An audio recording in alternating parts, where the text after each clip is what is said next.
بسم اللہ الرحمن الرحیم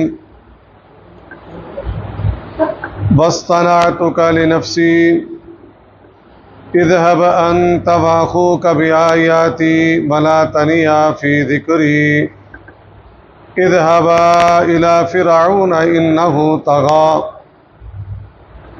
16واں پارہ سورۃ طٰہٰ آیت نمبر 41۔ واصطنعتک لنفسی، چن لیا میں نے تجھے، واصطنعتک پسند کر لیا میں نے تجھے اے موسیٰ، لنفسی اپنی ذات کے لیے، میں نے چن لیا اے موسیٰ تجھے اپنے کام کے لیے، میں نے اپنی مرضی اور مشیت سے نبوت اور رسالت کا انتخاب کیا۔ ٹھیک ہے جی، یہ سارا معاملہ، یہ سارے انعام، بچپن میں ہم نے فرعون کے گھر میں پالا، جوان ہوا تو نے بندہ قتل کیا، مدین کی طرف بھگا دیا، وہاں پھر شادی ہوگی، پھر واپس حکم دیا، پھر تیرے سے ہم نے کلام کیا، اننی انا اللہ، یہ سارے انعام، مقصد کیا تھا کہ تجھے تیار کرنا تھا اور بھیجنا تھا فرعون کی طرف۔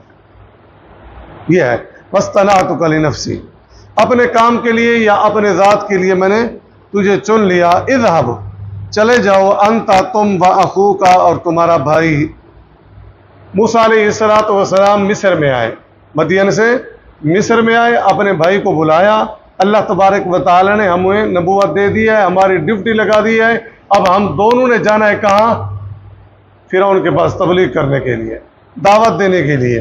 تو تم بھی جاؤ اور تمہارا بھائی موسیٰ علیہ ہارون علیہ السلام بھی آیاتی، میری نشانیوں کے ساتھ۔ نشانیاں کیا تھیں؟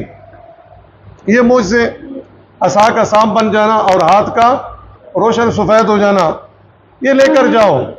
دلائل کے ساتھ بھی بات کرنا، براہین کے ساتھ بھی بات کرنا، جہاں تک نوبت ہے معجزات کی تو پھر وہ بھی دکھانا۔ ولا تنیا، سستی نہ کرنا، فی ذکری، میری یاد میں۔ پہلا معنی کہ تاخیر نہیں کرنی، اب نے تم نے جانا ہے۔ دوسری بات، اب تم جا رہے ہو تو میرا ذکر کرتے رہنا، مجھے یاد کرتے رہنا، اس سے کیا ہوگا؟ تمہارے عزم میں قوت پیدا ہوگی۔ جو بندہ اللہ کو یاد کرتا ہے پھر کیا ہوتا ہے؟ اللہ استقامت کی توفیق دیتا ہے۔ تو مجھے یاد کرتے رہنا، ٹھیک ہے؟ یہ ہے ولا تنیا فی ذکری اذهبا، تم دونوں جاؤ، الی فرعون، فرعون کے پاس، انہ طغی، بے شک وہ بڑا سرکش ہے، اپنے آپ کو رب کہتا ہے، انا ربکم الاعلی۔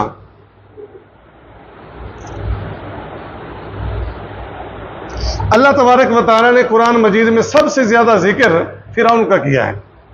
نمرود بھی تھا، شداد بھی تھا، حامان بھی تھا، قارون بھی تھا، یہ سارے تھے۔ فرعون کا کیوں کیا؟ جی، وہ تو نمرود نے بھی کیا تھا، اس نے کہا میں بھی زندہ کر سکتا ہوں، مار سکتا ہوں، وہ تو نمرود نے بھی کیا تھا۔ اور نمرود وہ تھا، ان میں سے تھا جن 2-4 بندوں نے پوری دنیا پہ حکومت کی تھی، ایک نمرود بھی تھا۔ اس کا ظلم و ستم اس طرح کا تھا، یہ کہتا تھا مجھے رب کہو، کھانا کھاؤ، مجھے رب مانو، تم زندگی جی سکتے ہو ہر کام میں۔ یعنی اس کی جو جرائم تھی وہ بہت زیادہ تھے، ظلم و ستم کی انتہا تھی، بس مجھے رب مانو۔ تو آج بھی کچھ لوگوں کا ایسا نظریہ ہے، وہ کہتے ہیں جی ہمیں مانو، ہماری مانو۔ یہ جو یہودی ہے کیا کہتے ہیں؟ ہماری مانو، پوری معیشت انہوں نے ہاتھ میں رکھی ہوئی ہے، ہماری مانو، کھانا کھاؤ، چل رہا ہے نا۔ یہ تو ہماری ایمان کی کمزوری ہے نا، تو نظریہ تو وہی ہے نا۔ ٹھیک ہے جی، اس نے سرکشی کیا، فقولا لہ، پس تم کہو اس سے، قولا، بات، لینا، نرم۔ تم جا کر کوئی سخت بات نہیں کہنی۔ یہ کیا ہے؟ پیغمبر ہیں، رسول ہیں، اللہ دعوت کے تبلیغ کے طریقے بتا رہا ہے کہ تم نے نرمی سے بات کرنی ہے. اور دائی کے لیے، دعوت دینے والے کے لیے، کسی کو بلانے کے لیے سب سے پہلی چیز کیا ہے؟ نرمی کے ساتھ بات کرنی ہے. آپ جا کر کسی کے سر پہ کوئی سوٹا وغیرہ نہیں مارنا، نہ کسی کے اوپر کفر کے فتوے لگانے. نرمی کے ساتھ، دلائل کے ساتھ بات کرنی ہے. فَبِمَا رَحْمَةٍ مِّنَ اللَّهِ لِنْتَ لَهُمْ وَلَوْ كُنْتَ فَظًّا غَلِيظَ الْقَلْبِ لَانفَضُّوا مِنْ حَوْلِكَ. میرے پیارے پیغمبر علیہ الصلوۃ والسلام، یہ صحابہ اکرام آپ کو ہر وقت جب بھی آپ بیٹھتے گھیر کر بیٹھ جاتے ہیں، تو وجہ یہ ہے کہ لِنْتَ لَهُمْ، آپ نرم ہیں، آپ نرم ہیں. وَلَوْ كُنْتَ فَظًّا غَلِيظَ الْقَلْبِ، اگر آپ سخت دل والے ہوتے نا، لَانفَضُّوا مِنْ حَوْلِكَ، یہ صحابہ آپ کے پاس ہی نہیں بیٹھتے. تو مطلب کیا ہے؟ نرمی بندے کو قریب لاتی ہے اور سختی بندے کو دور کرتی ہے. تو ہم جس کی اصلاح کے لیے گئے ہوئے ہیں، جس کو کچھ بتانے کے لیے جا رہے ہیں، تو ہم نے کیا کرنا ہے؟ سختی نہیں کرنی، نرمی کے ساتھ بات کرنی ہے. تو اللہ نے فرمایا تم دونوں جاؤ اور اس سے بات کرو قولا لینا لعلہ، نرمی کے ساتھ کرنی ہے. صحیح مسلم کی حدیث ہے، اللہ کے رسول صلی اللہ علیہ وسلم نے فرمایا یا عائشہ ان اللہ یحب الرفق، عائشہ اللہ نرمی کو پسند کرتا ہے. اور جس کو نرمی مل گئی، پیارے پیغمبر علیہ الصلوۃ والسلام فرماتے ہیں اس کو بہت بڑی بھلائی مل گئی.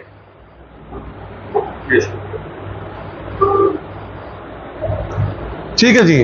لعلہ، شاید کہ وہ، جب تم نرمی سے اس سے بات کرو گے، شاید کہ وہ یتذکر، نصیحت پکڑے. جو ظلم و ستم کر رہا ہے نا، ہو سکتا ہے وہ چھوڑ دے. تم اس کو بتاؤ تم ظلم و ستم کر رہے ہو، اپنے آپ کو رب کہہ رہے ہو سکتا ہے وہ اپنے گناہوں کو چھوڑ دے، نصیحت پکڑے.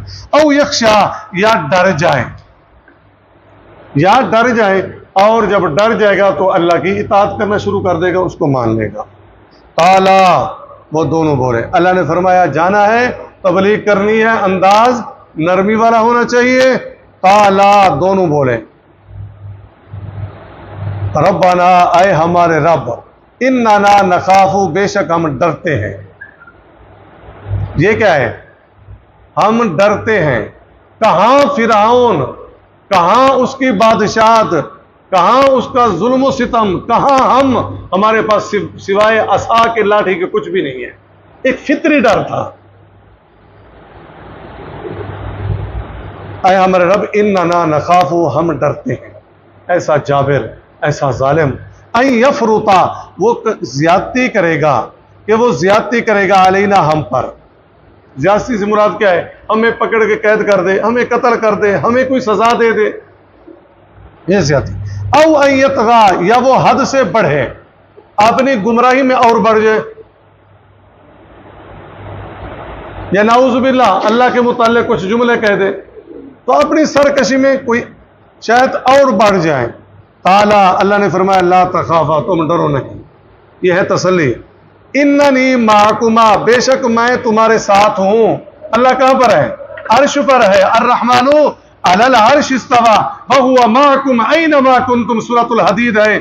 اللہ تمہارے ساتھ ہے جہاں کہیں بھی تم ہوتے ہو.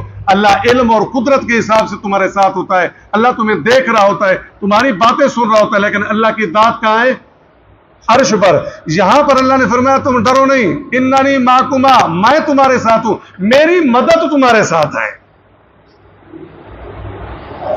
میں نے حکم دیا نا، اب میں حفاظت کروں گا. جاؤ جی تم جا کے کرو، ہم پیچھے بیٹھے ہیں. دنیا میں ہم نہیں کہتے ہیں جاؤ دیکھیں گے، ہم پیچھے بیٹھے ہیں. اننی معکما، میں تمہارے ساتھ ہوں، میری مدد، میری نصرت شامل حال ہوگی. اسمعو، میں سنتا ہوں، وارا، اور میں دیکھتا ہوں. ٹھیک ہے جی. میں تمہاری کیا کروں گا؟ حفاظت کروں گا. میری مدد تمہیں پہنچے گی، وہ کچھ نہیں کر سکتا.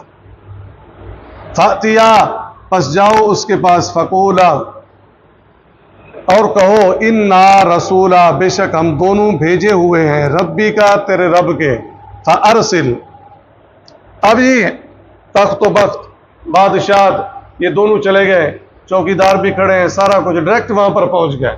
ہم کیا ہیں جی؟ اللہ کے بھیجے ہوئے ہیں. ایک تو اللہ کی توحید کی دعوت دی، اللہ ہے، رب ہے، ہم اس کے بھیجے ہوئے ہیں، اپنی رسالت کی دعوت دی۔ تیسری بات فَأَرْسِلْ، پس بھیج دے معنا ہمارے ساتھ بنی اسرائیل کو جو تو نے غلام بنایا ہوا ہے، ان پر ظلم کیا ہوا ہے، ان کا جو علاقہ ہے وہ وہاں چلے جائیں گے، ان کو آزاد کر دے۔ اللہ کی توحید، اپنی رسالت، پھر بندوں پر جو ظلم ہے اس سے نجات۔ اللہ کے رسول صلی اللہ علیہ وسلم نے کیا کہا تھا سیدنا ابو بکر سے جب غار ثور کے اندر تھے؟ ان اللہ معنا، اللہ ہمارے ساتھ ہے۔ ابو بکر لا تحزن ان اللہ معنا، اللہ ہمارے ساتھ ہے، تو وہ اللہ کی مدد ہمارے ساتھ ہے۔ ولا تعذبهم، اور انہیں سزا نہ دے، ان پر ظلم و ستم نہ کر، ان کو چھوڑ دے۔ قد جئناک بآیۃ، ہم تیرے پاس آئے ہیں، بآیۃ، نشانی کے ساتھ، من ربک، تیرے رب کی طرف سے ہم نشانی بھی لے کر آئے ہیں۔ والسلام، سلامتی ہو، علی من، اس پر، اتبع، جو پیروی کرے، الہدا، ہدایت کی۔ اگر تو ہماری بات مان لے گا، اللہ کی توحید کو مان لے گا، میری رسالت کو مان لے گا، تو پھر کیا ہے؟ سلامتی ہی سلامتی ہے۔ اللہ کے رسول صلی اللہ علیہ وسلم نے جب بادشاہوں کی طرف خط لکھے تو اس میں یہی ہوتا تھا بسم اللہ الرحمن الرحیم من محمد الرسول اللہ۔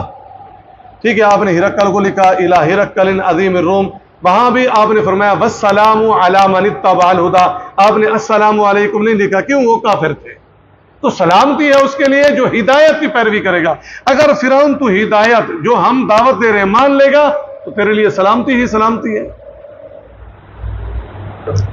انا قد اوحی الینا، بے شک وحی کی گئی ہماری طرف، ان العذاب، کہ عذاب، علی من، اس پر ہے، کذب، جس نے جھٹلایا، وتولا، اور منہ موڑا۔ ٹھیک ہے جی، اگر مان لو گے تو سلامتی ہے، اگر نہیں مان لو گے تو پھر کیا ہے؟ عذاب ہی عذاب ہے۔ قال فمن ربکما یا موسیٰ، فرعون کہنے لگا بس وہ کون ہے تمہارا رب اے موسیٰ؟ موسیٰ تمہارا رب کون ہے؟ میں نہیں جانتا، رب تو میں ہوں، تمہارا رب کون ہے؟ قال ربنا الذی اعطى كل شیء خلقه ثم هدى، موسیٰ علیہ السلام نے فرمایا ہمارا رب وہ ہے جس نے عطا کیا کل شیء، ہر چیز کو، خلقہ، اس کا وجود، اس کی شکل و صورت، ثم ہدا، پھر راہ بھی بتا دی۔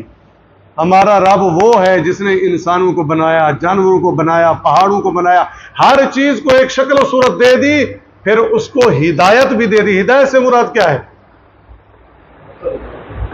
انسانوں کے لیے تو راستہ ہو گیا، جانوروں کے لیے انہوں نے کیا کھانا ہے کیا نہیں کھانا، پرندوں کے لیے انہوں نے کیا کھانا ہے کیا نہیں کھانا، بکری کے لیے کیا ہے؟ گوشت ہے، گھاس ہے، شیر کے لیے کیا ہے؟ گوشت ہے، گھاس نہیں ہے۔ تو جو جو چیزیں ان کے کھانے کی ہیں، رہنے کی ہیں، وہ اللہ نے ان کو بتا دیے ہیں طریقے، یہ ہے۔ قال فما بال القرون الاولى، موسیٰ علیہ السلام نے فرمایا ہمارا رب وہ ہے جس نے ہر چیز کی شکل و صورت بنائی، پھر راہ بھی بتا دی۔ قال فما بال القرون الاولى، فرعون نے کہا فما بالو، پس کیا حال ہے، القرون الاولى، پہلے امتوں کا۔ تم جو کہہ رہے ہو اگر تم اللہ کو نہیں مانو گے تو پھر پہلے لوگوں کا کیا بنے گا؟ پہلے لوگوں کا کیا بنے گا جن کی طرف رسول بھی نہیں گئے اور جو کفر میں مر گئے ہیں؟ تو یہاں موسیٰ علیہ السلام نے آگے فتویٰ نہیں لگایا جی وہ جہنمی ہیں۔ لوگ آج بھی سوال کرتے ہیں جی ان کا کیا بنا، نبی صلی اللہ علیہ وسلم کا والد کا کیا بنا، ان کا کیا بنا، ان کا کیا بنا؟ تو ہم کیا کہتے ہیں وہ اللہ کا معاملہ ہے۔ تو موسیٰ علیہ السلام نے بجائے فتویٰ لگانے کا کہا قال علمها، موسیٰ نے کہا اس کا علم عند ربی، میرے رب کے پاس ہے، فی کتاب، کتاب میں، یعنی اللہ تبارک و تعالیٰ کی تقدیر کی کتاب، اس میں ہے، ان کا معاملہ اللہ کے سپرد ہے۔ میں کچھ نہیں کہتا کہ ان کا کیا بنے گا۔ لا یضل ربی ولا ینسا، میرا اللہ غلطی نہیں کرتا، کسی کو نجائز سزا نہیں دیتا، ولا ینسا، اور ایسا بھی نہیں ہے کہ کسی کو بھول جائے۔ پہلوں کا معاملہ اللہ کے لیے، وہ جانے، اور ان کا سبحانک اللہم و بحمدک نشہد ان لا الہ الا انت نستغفرک و نتوب الیک۔